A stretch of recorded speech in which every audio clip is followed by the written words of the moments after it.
Going to take you live now to Merimbula on the New South Wales far south coast, where Labor candidate for Eden-Monaro, Kristy McBain, is speaking. My Liberal opponent, Fiona Kotvojs, thank you very much. It's been an election that has been fought on local issues first and foremost. It's been about bushfire relief. It's been about COVID and the economic impacts of that on our communities. It's been on drought. It's been on a whole range of local issues. I know that there is a lot of work to do right across this electorate, and I'll be required to work with anyone and everyone to make sure we get outcomes for our community. That's what I've done as the Mayor of Bega Valley, and that's what I'll continue to do as a member for Eden-Monaro.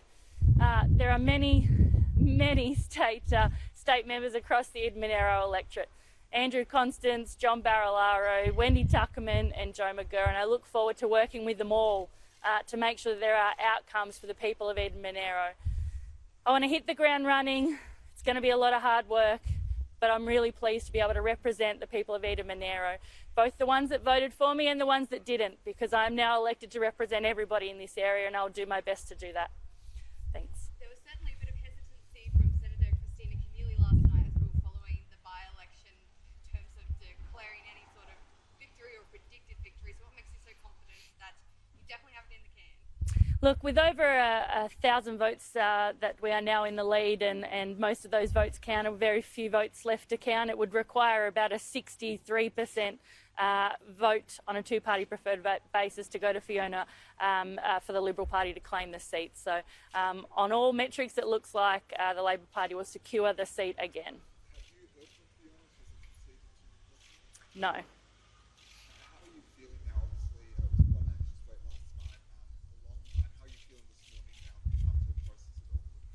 Yeah, look, as I said earlier, it's going to be a big job, but I'm ready to hit the ground running. I know all of the mayors across this region. I know all of the state members. I'm prepared to work with everybody, because right now what we need to see is action and outcomes for the people of Eden-Monaro.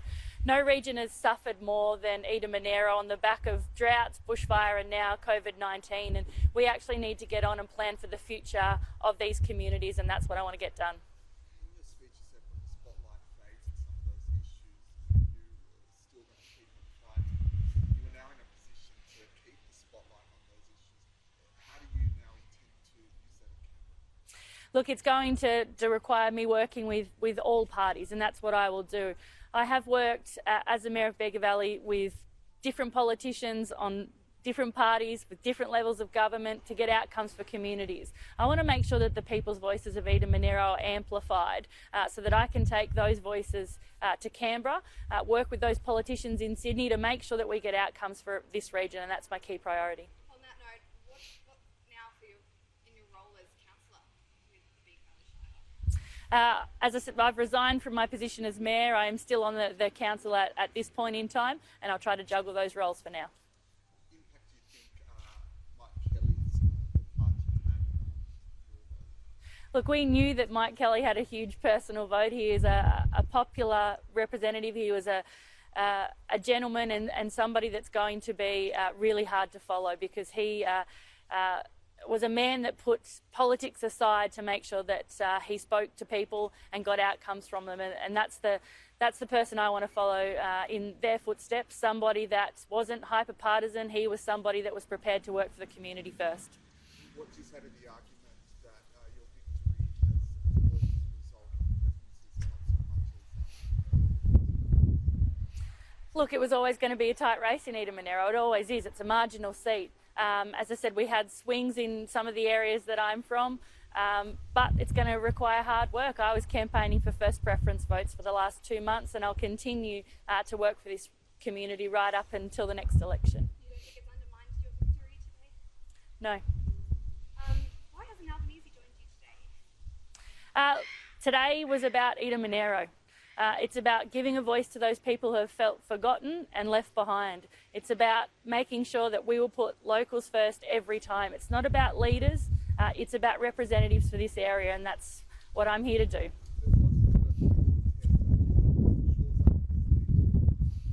I'm concentrated on representing the people of Eden-Monaro. Mr Albanese has been a great support to me He has been in this electorate over and over again during this election campaign. He's listened to stories of people with me. He's already amplifying their voices in Canberra based on some of the experiences that we've seen and heard during this election campaign. So I think it shows great leadership from him to have actually come into this electorate, listened to people and not shy away from some of the things that are going on.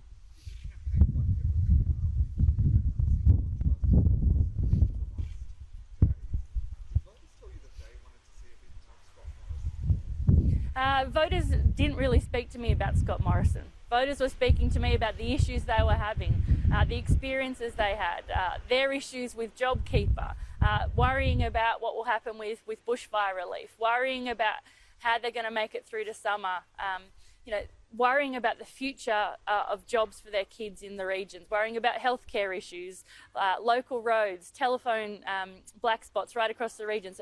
No, the issues people were telling me are their local issues on the ground. My first priorities will be to make sure that bushfire relief rolls out to those people that need it. We are working on mobile phone black spots right across the area. Plan for jobs. Everyone is crying out for some certainty at the moment about what the future of industries like tourism and hospitality will be, the future of agriculture and forestry. Everybody wants to know what's going to happen with JobKeeper, and this region deserves answers. Quite a jump from local to federal. How are you processing this moment? Look, for me, it's not a jump. It's about representing people. That's what you're required to do as the mayor. That's what you'll be required to do in a federal seat. It's about listening to local people, and that's what I'll do. I'll put their voices first, because for me, community comes first every time. Do you really think you'll be able to juggle this responsibility with your local commitments as councillor? We'll see. Thank you. Labor's Kristy McBain claiming victory in the tightly contested seat of Eden-Monaro. Of course, the by-election held yesterday. Labor currently ahead by around 1,000 votes in front of the Liberals candidate Fiona Kotvojs. 94,000 votes have since been counted, around 4,000 left to go. She has, Kristy McBain, since resigned as Mayor of the Bega Valley region. She'll continue as a councillor for the time being, saying there she looks forward to hitting the ground running, but particularly working with Canberra on a number of key issues facing the seat.